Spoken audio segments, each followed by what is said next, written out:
how you can help podcasting grow. Welcome to the Audacity to Podcast, episode 326.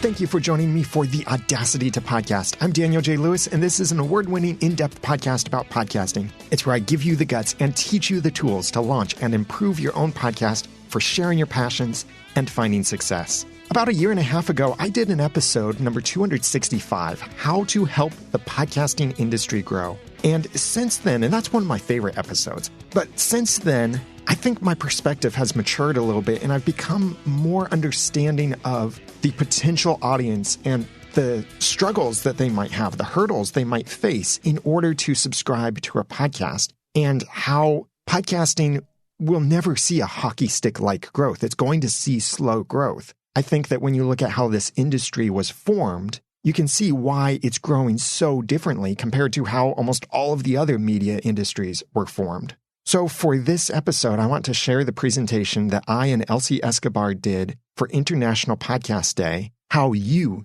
can help podcasting grow. Some of this information will be familiar if you listen to episode 265, which is at theaudacitytopodcast.com/helptheindustry. But there might be some new perspective here, and that's why I want to share this episode. Even though it's somewhat repetitive, I think it's important enough to share again, and especially bringing Elsie into this conversation. She brought such fantastic insight. I invited her to be on the presentation with me on International Podcast Day because I know she is a huge advocate for the listener. And in the last 18 months or so, since I released episode 265, I've also understood the importance of listener advocacy. And much of that has been thanks to the inspiration from Elsie, and she's one of our experts in Podcaster Society, and also thanks to some information I've seen from Tom Webster and been challenged by others. So I'm pleased to share with you this presentation from International Podcast Day 2017. And if you want some of the notes that go along with this presentation, then go to theaudacitytopodcast.com/helpgrow, or you can tap inside of your app to see the show notes for episode 326. And without further ado, here's our presentation from International Podcast Day. I'm Daniel J. Lewis, host of the Audacity to Podcast, and I'm joined via telephone, yes, old-style technology, to talk about new media, the wonderful Elsie Escobar, podcaster. Hello, everybody. Hey, hold on. Podcaster, sorry. Hall of Fame podcaster, Elsie Escobar. I know, such a Hall of Famer that I had to bring out the telephone for you so that you dealt with that. Bandwidth isn't always our friend as podcasters, but that's okay. It doesn't stop us from sharing a message, and it shouldn't stop you from sharing a message either. Right. Absolutely. So look at podcasting, and it's unlike any other media. And I talk to new media and old media professionals about this quite often. And just today, we were having an International Podcast Day meetup with Cincinnati podcasters, and a public radio professional came by, and we were talking about podcasting. And podcasting is so much unlike any other media. And that's because podcasting is from the ground up instead of from the corporate level down. You look at radio, television, books, movies, internet, popular websites, all of that is from the top down. Podcasting started from the independent content creators. And that's why I think that we're seeing slow growth, and why we'll probably never see that, quote, hockey stick growth that is just sudden overnight spike, although we may get a little bump here and there by major networks and such.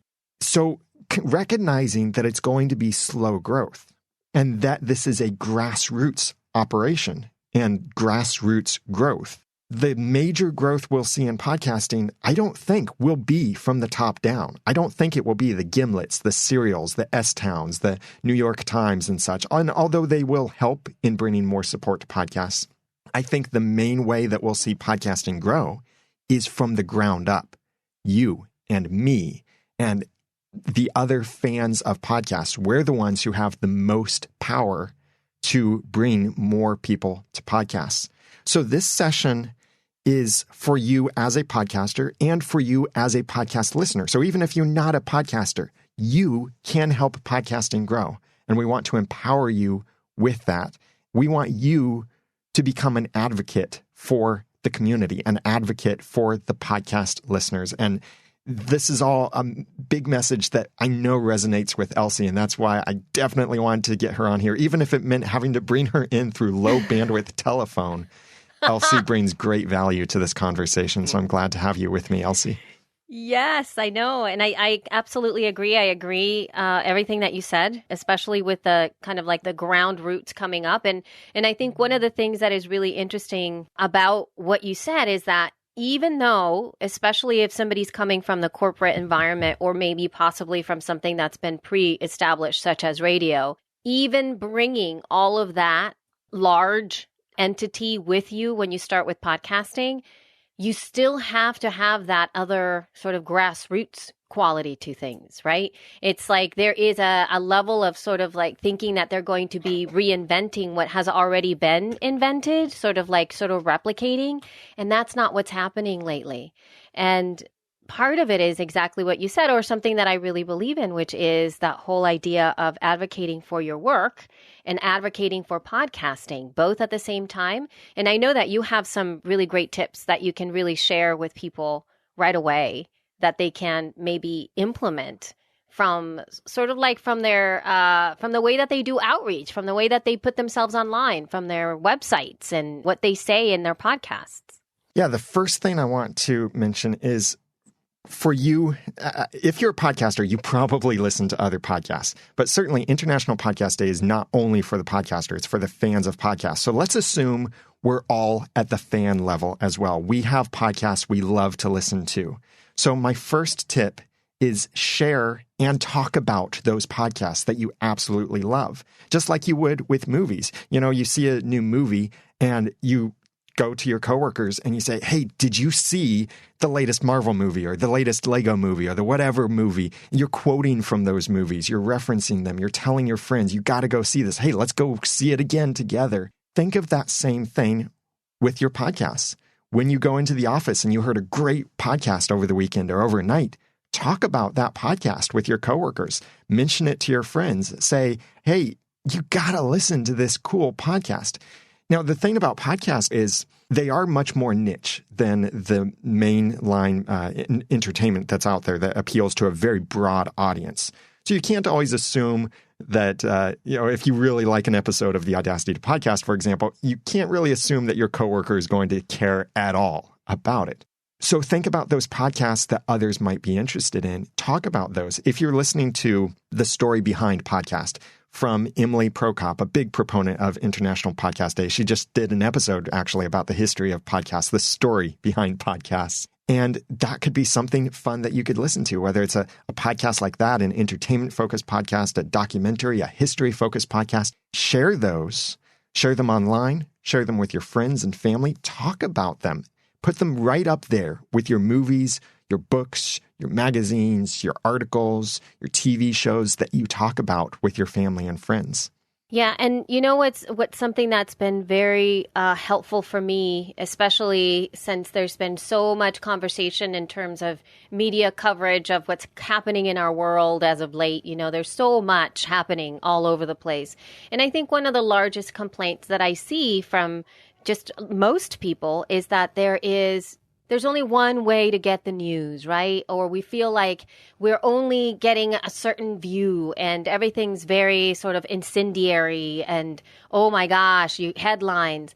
And podcasts, serve to sort of deepen the conversation in a lot of different issues that are really from the ground up, like you were talking about before. And one way that I have found to be able to sort of offer people that never listened to podcasts before is to offer a conversation that's happening within a podcast that is the same conversation that's happening in mainstream media, but without all of the extra bonus features, which is just headlines and trying to get your attention and link baiting and, not really actually getting any information, but just like hearsay here and there.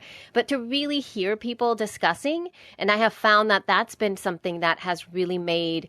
And when I say my community, I'm not talking about She Podcasts. I'm not talking about the people from the feed. I'm not talking about probably you that are watching or listening to this, but people who are that I've had relationships with for a long time online, maybe, and some of them, a lot of them are actually offline people, family members, people that I met in my other different iterations of who I am or who I was. And so they know me as something else, not doing this podcasting thing. So me being able to bring an opportunity for them to really step into a conversation around something that will benefit them at that moment, that's also really empowering because we get an opportunity to offer another option. That's something that I love whenever I see somebody complaining about the type of TV shows that are on, or they can't find anything on Netflix, or movies nowadays are just so sucky, whatever. This is an opportunity to show them that there's more, that there's a little bit more to that. I like what JD Sutter said in the chat room. He said, I'm constantly sampling shows in all different genres and topics, so I have an idea of what's out there, so I can make good recommendations for folks that are personalized to their tastes. Excellent. That is absolutely excellent. You know what? And JD, that's really great because most of us are so caught up with our own selves that we don't really take the time to do that. And I feel that as podcasters, as somebody who is at the helm of speaking out in whichever way you choose to, it is, I feel, part of our responsibility to do that. It actually is part of who we are, especially when we step into any atmosphere or any part of who we are in the world as a podcast advocate, to be able to talk about other podcasts above our own.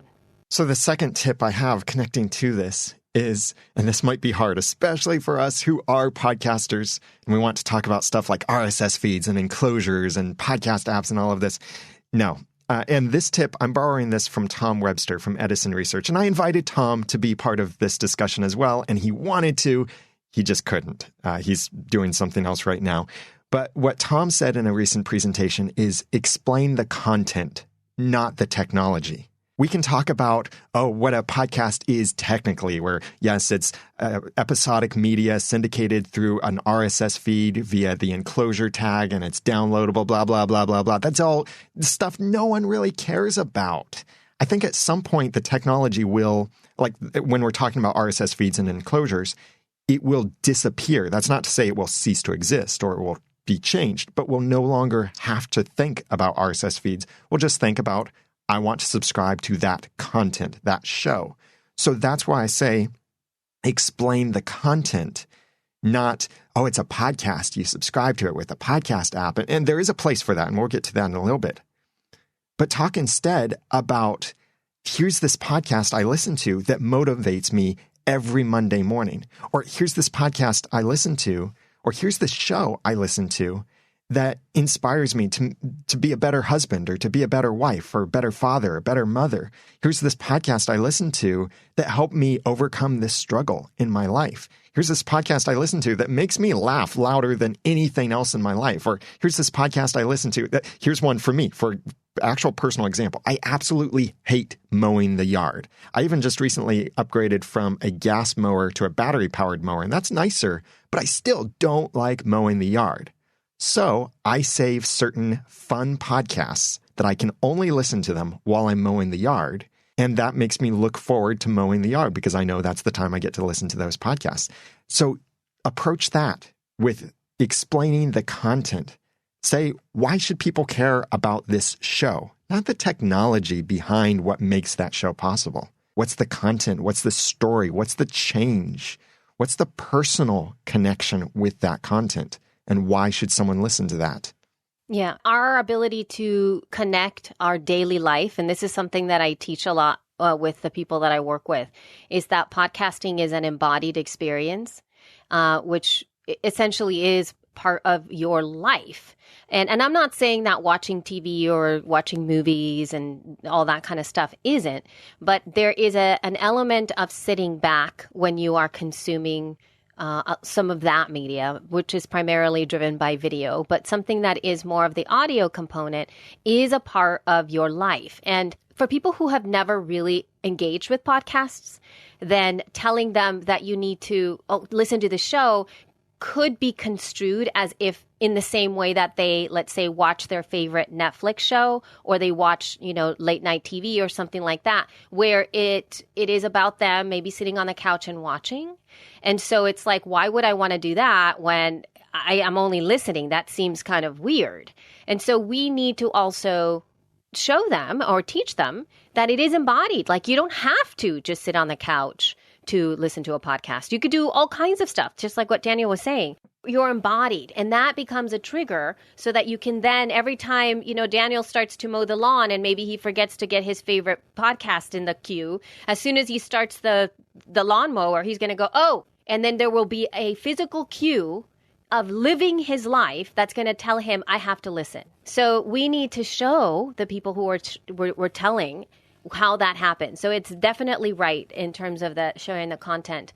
Now, I do have to add a little bit of a caveat to sort of like what you were saying in terms of not explain the content and not the tech. But I do believe that there is one aspect, especially in social media, that we do definitely need to offer that is part of the tech, which is how to consume the actual show. Because there are a lot of different times when we know as podcasters there is an easier way to consume the content right away within a link inside of a social media post.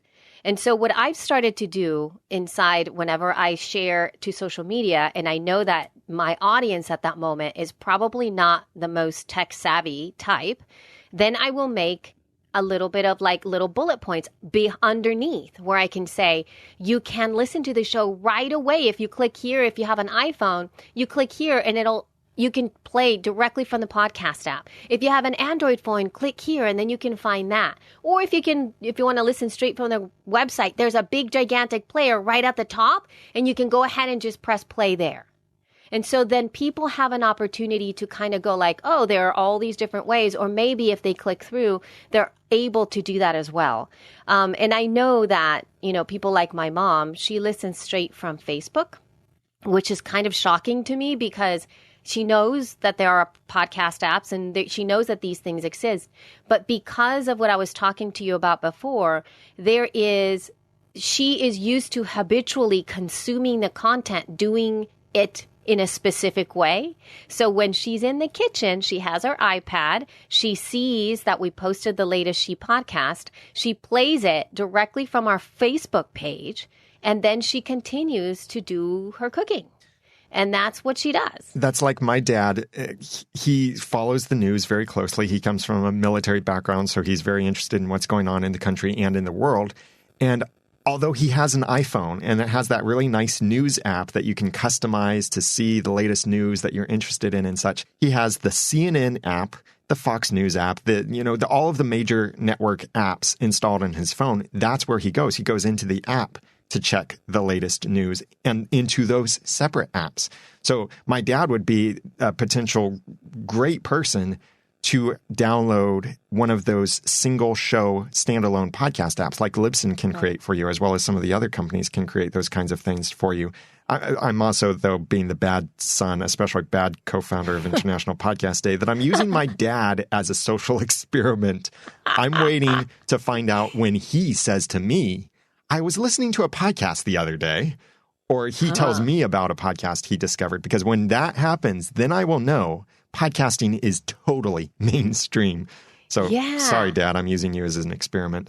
I think that I'm going to be waiting on that and then my next question would be, how did you listen to it? Yeah. Or how are you listening to it? Because it's interesting the way people's behavior is, around these things. And even though, of course, we know as podcasters, there are such easy, seamless ways of consuming content, and we're so spoiled with that. We first need to meet our listeners where they are versus where we want them to be. And we invite them to other choices, but we give them the easiest choice, So it's obviously on the Facebook page. Like, I honestly thought nobody listened on the Facebook page. I thought that was really just, it's there because I'm thinking like, our show is like over an hour. I don't ever spend an hour on Facebook doing one thing.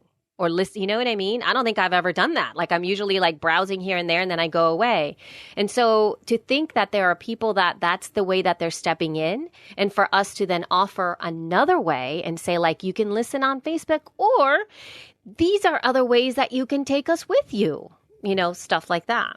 And it's not quite saying, hey, we're available in Pocket Casts and Beyond Pod and Overcast and iTunes and Apple Podcasts and Stitcher and all of this stuff. You're not overwhelming them with all of these things that are really just the exact same thing, podcast apps. You're giving them the absolute simplest form of how to consume the content so that you can focus on letting them get the content, not necessarily getting the technology, at least not yet. Yep. Absolutely agreed. And I understand, like, I see a lot of people sharing, especially in social media, your latest episode. And so let's say I see something like, my latest episode is up and you can find it on iTunes and Stitcher and Libsyn and all this stuff. And I'm always looking at that going, I don't think that that's really helpful for whoever is listening to you or watching you, like, put this out, because number one, the person who's already a fan of yours is already subscribed. So they don't really need to know that it's in iTunes and Stitcher and Libsyn and all this other stuff. The person who isn't subscribed aren't going to know what these things are.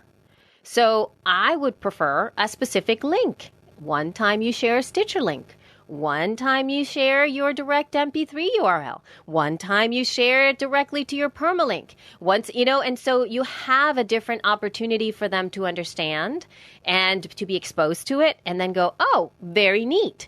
And especially now, things like Overcast and Castro, if you share links at least from those two that I know, I don't know about the other ones, but if you click through some of those, they actually have a really lovely page that comes up now that's on a browser page that looks like a proper website with a nice, big, gigantic player, and people can listen that way.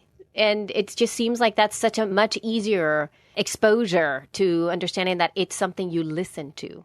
The next tip, and this goes back to what JD said earlier in the chat room, help people find podcasts they will like. So here, I host a podcast about podcasting. Elsie hosts 2 podcasts about podcasting. Most likely, that person in the grocery store is not going to be interested in either of our podcasts. But we can ask them questions to find out a kind of podcast they like. Like, for example, what I like to do is I ask someone, what's your favorite TV show? And then I can show them in the podcast app, look, here are a dozen up-to-date, active podcasts about your favorite TV show. Look, this one interviewed a few cast members of the TV show. Look, this one goes into depth. They have a 3-hour-long episode about a 45-minute TV show episode. They must get really in-depth with their discussion and theories about the TV show. Talk about their hobbies or even consider some of those general interest podcasts, like whether it be This American Life or a comedy podcast or something like that. And in all cases, please do be respectful of certain things like clean versus explicit or liberal versus conservative. So maybe try to stay away from some of the politically oriented shows unless you know that the person you're talking to is of a particular leaning one way or another, or you have a podcast that's good enough for all sides. And there are some podcasts out there like that. So find the podcasts they'll like, not necessarily your own podcast. I know we all want to get more listeners to our own podcast, but that person at the grocery store might not be interested in what you have to say. So the way that you help podcasting grow is not by growing your own audience, but by growing the audience to podcasts. You know, what's interesting to add to that as well is that one way that I have found that is easier, because a lot of us kind of lack in that sometimes, like we sort of like falter in our understanding of other podcasts or our knowledge of what really is out there. But, one thing that I know for, on Libsyn, when we do on Fridays, where we do Promote the Tar Art of Yourself Friday, even though that is obviously Promote the Tar Art of Yourself, you can't help but look at the tweets that are coming through the feed on that Friday. When you post your comment on the thread that happens on the Facebook page, even if you're just coming in and literally talking about yourself, it is really hard to avoid reading another comment. Like, it's because it's so in your face. And I have been exposed to so many interesting shows just from that. being part of the community and seeing somebody really share how cool their latest episode is, and they, instead of just saying like, listen to my latest episode, they really break it down and they really share what it's about. It makes me go, oh my gosh, I had no idea that there was a podcast about that. That's really cool.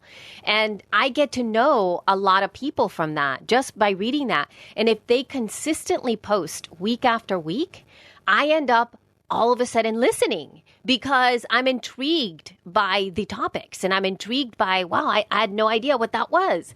Same thing for She Podcast. We have a day where we do the same thing as well. And it's really about that exposure, being part of, and I know that it's being part of sort of like a podcast community for podcasters, but in doing so, we get exposed to these other people. And that's where we are able to then share about those, because you remember that stuff. You go like, oh my God, remember that? I saw that episode came up and I really, really wanted to go get that. And then you can really help somebody else whenever that comes up. And this could actually be a really good use for, I'm going to say it, new and noteworthy. You could go into new and noteworthy and see what interesting podcasts are there that have just recently launched. And that might equip you in a conversation to be able to tell someone, hey, you know that celebrity that you like or that's in the news, did you know they actually just started their own podcast and they talk about these particular things or whatever? So again, you're connecting them with content they will like. Maybe not even content you like, but it matters more that it's something they will like, because especially if this podcast is their first entrance into the podcast consumption space, you want it to be something that gets them hooked. Absolutely. Oh, and you know what's another one that's really good, Daniel? It's sharing podcasts for your kids, because I have found that moms, especially, and this actually came from me, like my own need, that there's a point where I was like, I don't really like my girls to be involved with too many like videos and movies and things like that during the day at all. It's a very limited sort of watching time. And so, but there's times when I really need them to just not be in my face. So, but I don't want to give them a screen so that they watch it. So I thought like, oh my gosh, there came a point where I'm like, what else can I do? And I thought, oh my God, podcast. Why hadn't I thought about that? And then I started to take them out and I was really surprised by how well they took to that, because it was just different and they were really engaged. And I thought, wow, I want to share that with other moms. Here's another way you can get an extra 10 minutes of your life so they can watch something else or listen to something else. That's also really good when it becomes a savior, the podcast a savior. And when you're talking about screen time like that, that's something I hadn't thought about. That's where having either a smart speaker device like HomePod, those are coming out soon from Apple, or the Google Home or the Amazon Alexa devices or something like that, can make that kind of thing possible, where you might be able to then play an episode through that. There's no screen whatsoever on that. Yep. But you can say to it, play the latest episode of whatever, April 8, or Alien Adventures of Finn Caspian, or The Ramen Noodle, or Nobody's Listening, or That Story Show, or anything like that you think would be appropriate and entertaining for your children. Yeah. And you're right. I never thought about that, because that's another thing. They become obsessed with the little screen, even though nothing's happening. It's just the thing. So I think that would be really empowering for them as well to be able to do that. So then we do come to that little technical thing of teaching people how to subscribe. And I would say don't worry about teaching people how to subscribe to a podcast until you get them actually interested. You can go to someone in the store and say, hey, do you listen to a podcast? And they say no. And you say, well, here, let me help you find a podcast. I'll teach you how to subscribe. It's just information overload. You get them hooked first. This sounds like I'm giving drug dealing advice, but there's not all that much difference between good marketing and drug dealing, unfortunately. And that's going to turn into a tweet somewhere. Yes, that's not good, Daniel. And you said it. I didn't. But the big difference is what we have to offer is something valuable that positively influences your life and doesn't damage your life. So when you get someone hooked, when you found content for them, or when they come back to you saying, oh man, I checked out that thing you told me about, that potty, that whatever it was, the thing. Anyway, I listened to it and oh man, that was so good. Then you can say, hey, did you know you can automatically get those episodes? You can have them downloaded directly to your phone, and they'll always be available for you on your next trip, when you're driving the car, when you're flying, or whatever, when you're mowing. Let me show you how you can subscribe to that thing that you absolutely loved. I've never really actually done it myself, as in like in real life. What I have done is helped people get off of the podcast app. I have done that many times, actually, because I've been surprised by that. But what I have done is been able to, especially with my family, been able to really help my family through this, where I've been able to say like, oh, you can listen to this, or this is where you get it, or here's the name of another podcast. But I feel that it's very important for there to be exposure around this as well, and to also bring, I don't know if it would be a really good thing, but like in terms of metaphors, especially if somebody is already listening to audiobooks, to be able to say it's kind of like Audible, but it's not a book. You know what I mean? So that they know that, oh, okay, because they get the concept of being able to understand that it's about downloading things and listening. And there are certain apps like that. Like I use an app called Overdrive. And in Overdrive, which is kind of set up for, I'm not sure if it's a library system kind of thing. Yeah. But they do have audiobooks and they have videos and they have books as well, of course, like ebooks and whatnot. And to be able, they understand the concept of being able to do that. So for us to be able to say like, it's exactly like that, but it's only for like these shows. Yeah, and you mentioned getting people off the Apple Podcasts app. And I know there can be a place for that when someone's complaining about it. What I would recommend, and this is somewhat a controversial perspective, is it may not be best for you to encourage people to use the same podcast app you do. Because you may be that podcast fan who someone in the chat room earlier said they were subscribed to, I think they said 376 podcasts. Jason Bryan subscribed to 96 of them, although 20 of them or more are his own podcasts. One of the other speakers here at International Podcast Day said she subscribed to 400 podcasts and listens to at least 70 episodes per week. So these are the power subscribers. You may be one of those power subscribers. You've tried Beyond Pod, Pocket Cast, Incast, Outcast, Upcast, Downcast, Everywhere Cast. You've tried all of these apps and you've decided this is the absolute best podcasting or podcast consumption app for me. Well, okay, that could be true. That may not be what you need to recommend to someone else. If someone has an iPhone, I think you should probably just show them the Apple Podcast app, because then they don't have to install a new app. And then it might even be more memorable to them because they'll think, oh yeah, that purple icon I've seen on my phone for years now. I always wondered what that did. Well, then you can show them what it does. Or if someone's on Android, then maybe find a great free app, like whether that's Podcast Addict or some of those other good podcast apps that are free or low cost. Hey, even if you're really passionate about helping someone subscribe to a podcast, give them the $4 or $5 and say, okay, buy this podcast app, and here, I'm paying for it. Here's $4 or $5 to cover it. So that you're helping them to subscribe to the podcast in what will be easiest for them. Not the best podcast app ever, but what's best for them.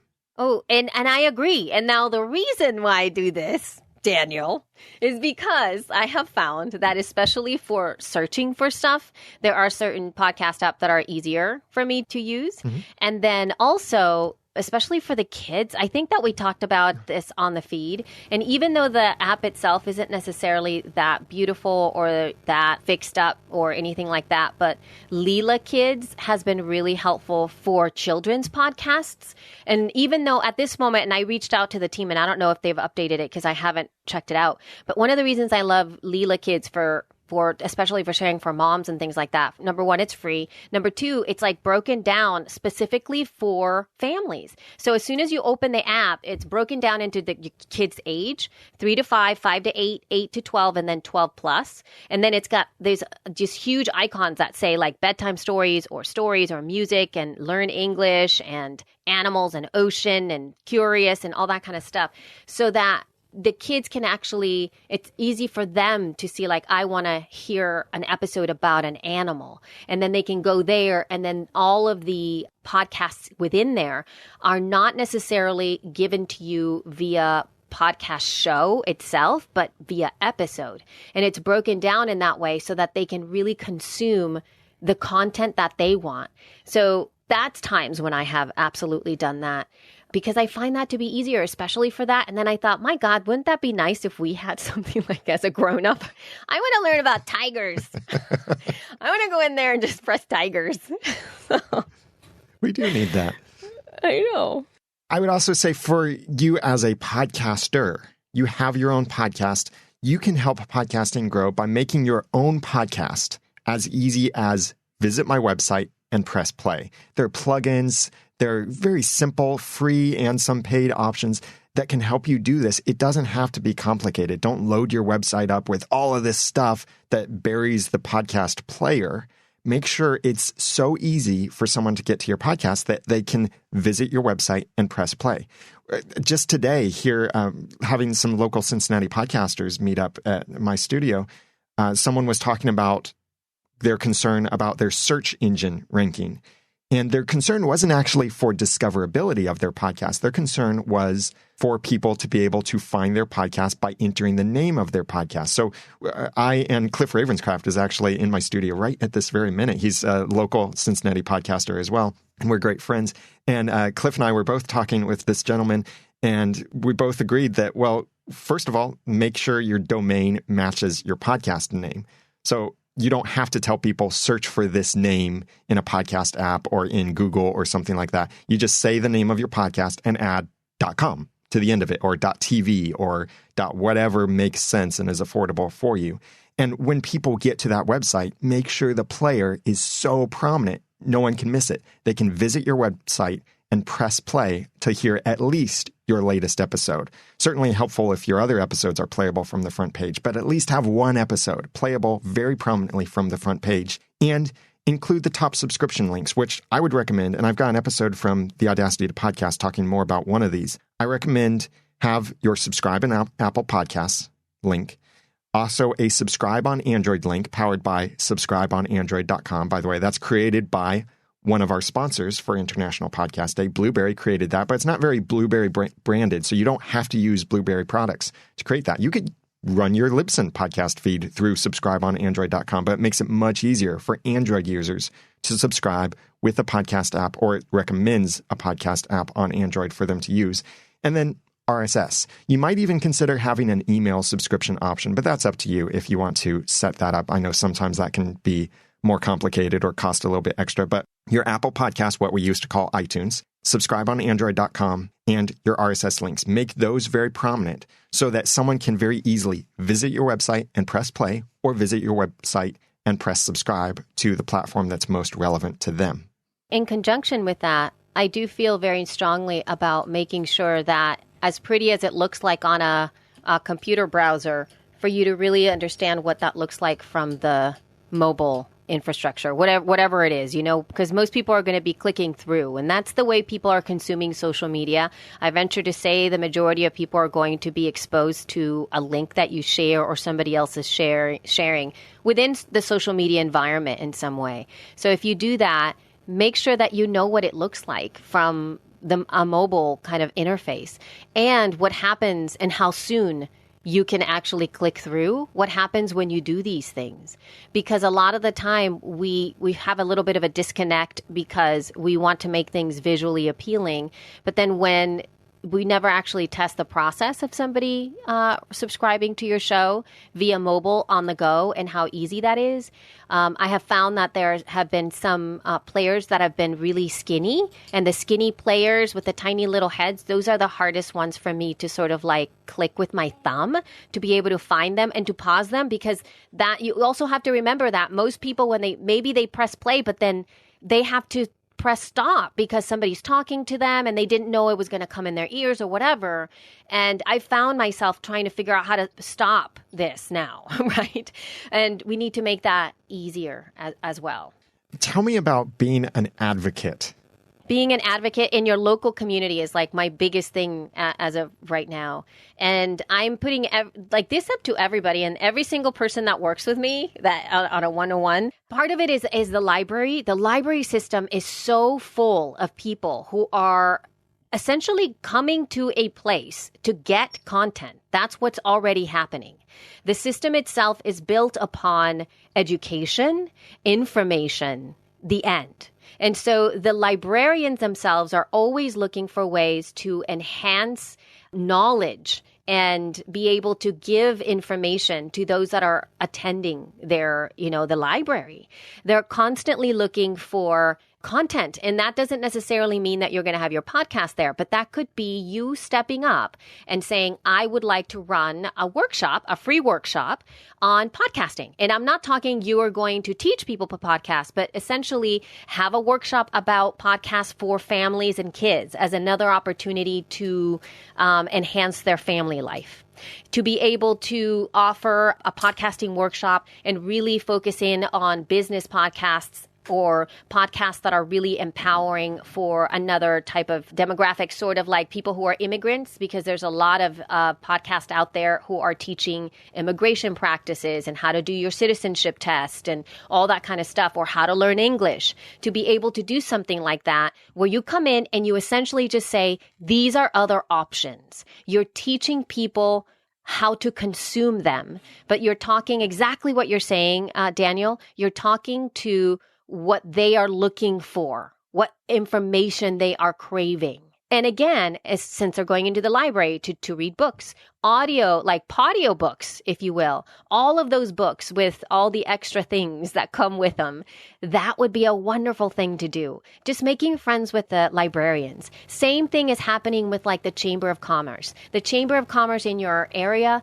is by far wanting to inform people about the area, as well as, generally speaking, businesses and things that have to do with the type of businesses that they have. And I try to really offer tools. This is when you can come in as well and say, maybe your podcast is one of them. Or maybe you just want to go out there and advocate for some of your favorite podcasters who are reaching these people. I have one of my clients who has Small Biz 101 podcast, and she actually doesn't do much teaching about online sort of practices and online marketing, but she really zeroes in on, it's sort of like a real basic class on what it means to have a business, like just a business. And I feel this is such a wonderful podcast to have had available at Chamber of Commerce's. University systems and things like that, they're also looking for, especially clubs and those ones that are serving people who are of a specific niche within a university.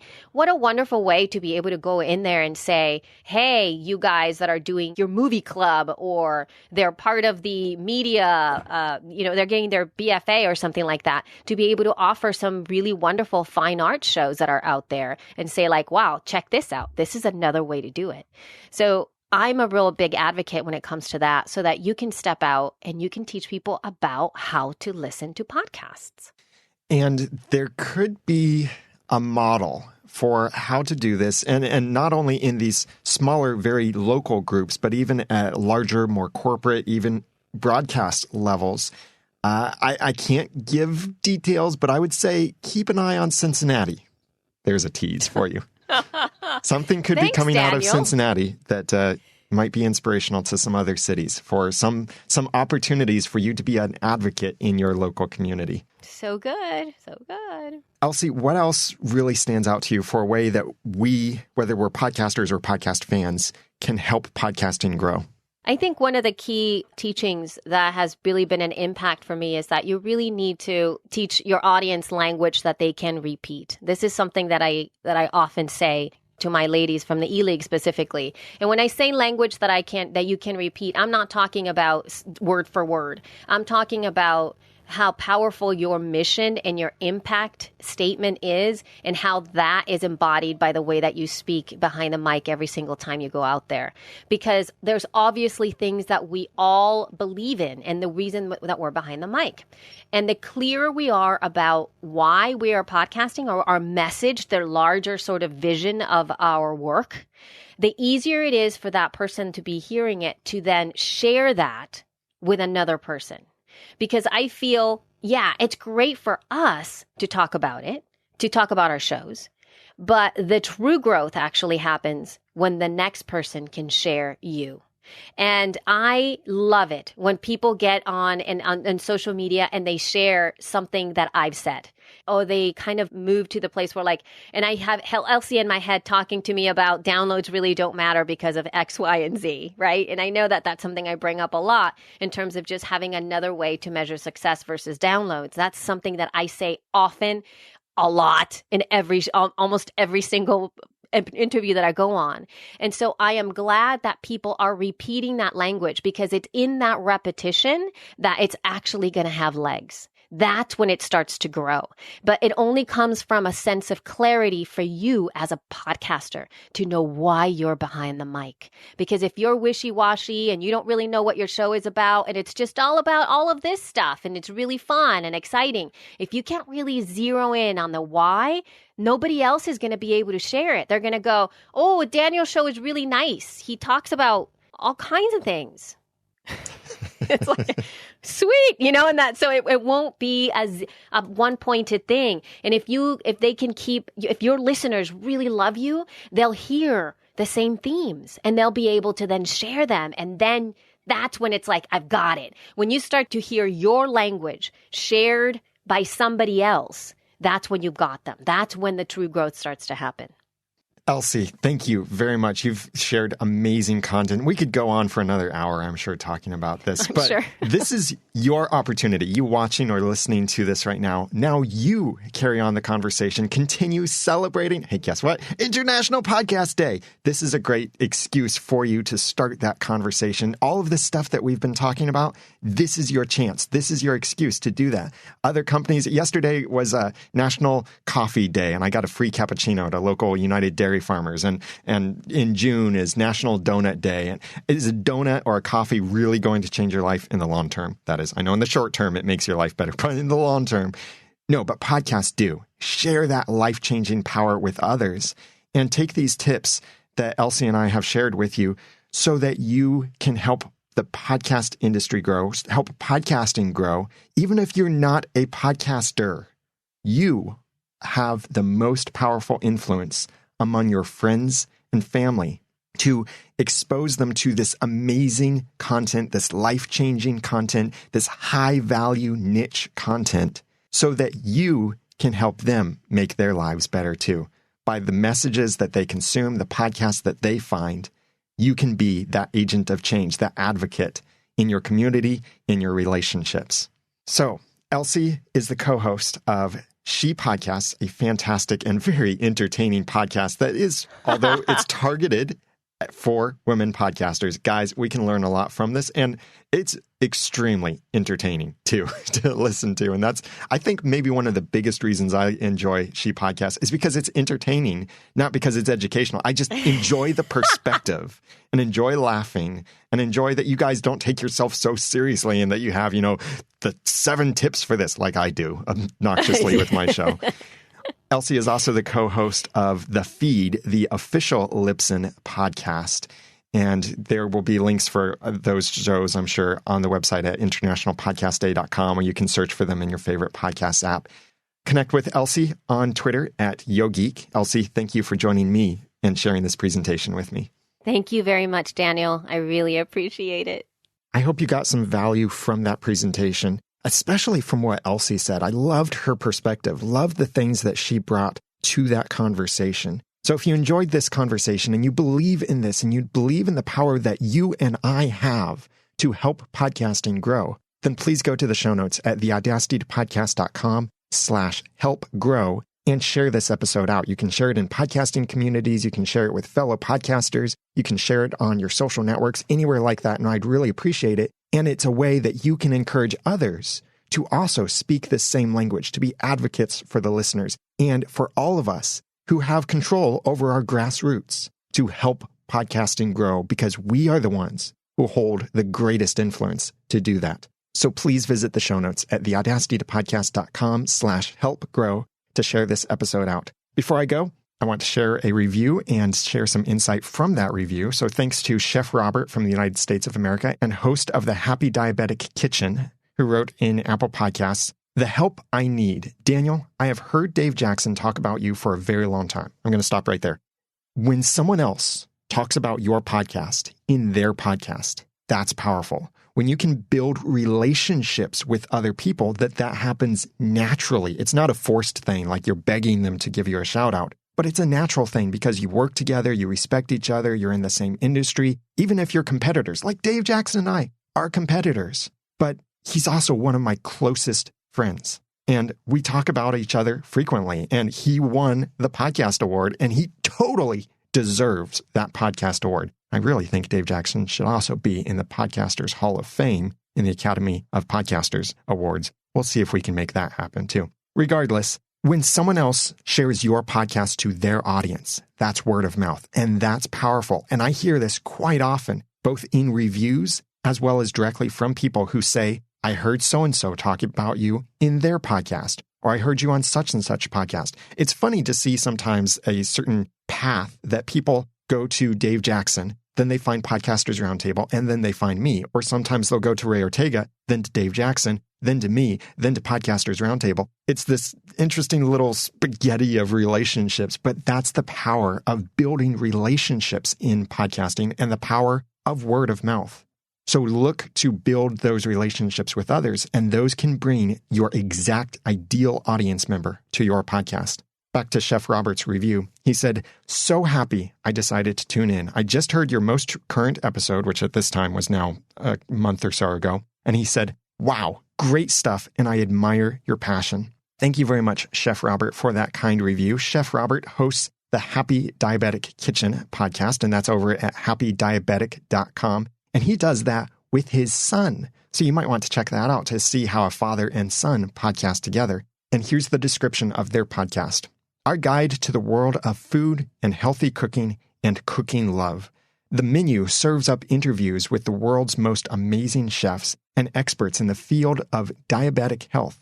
We are turning ordinary ingredients into something extraordinary, and the ingredients that you will soon be landing on your kitchen table. Check it out at happydiabetic.com. I've often thought about diabetics and kind of felt sorry for what they have to sacrifice and what they're not able to eat because of their health concerns. So this podcast, I think, is fantastic that diabetics can be happy with the food they enjoy. So check it out at happydiabetic.com. And thank you for that kind review, Chef Robert. There was another review that I wanted to read in this episode, but I started to read it and started to comment on it and even edited the review down to its bare main most important points. And I realized I was talking for quite a while about things and insights that you can learn about podcasting and such based on this review. And it was taking too long to talk about that. So what I've decided to do is I'm going to save that review from Damien the DM and share that in the next episode of the Audacity podcast because there's so much great insight.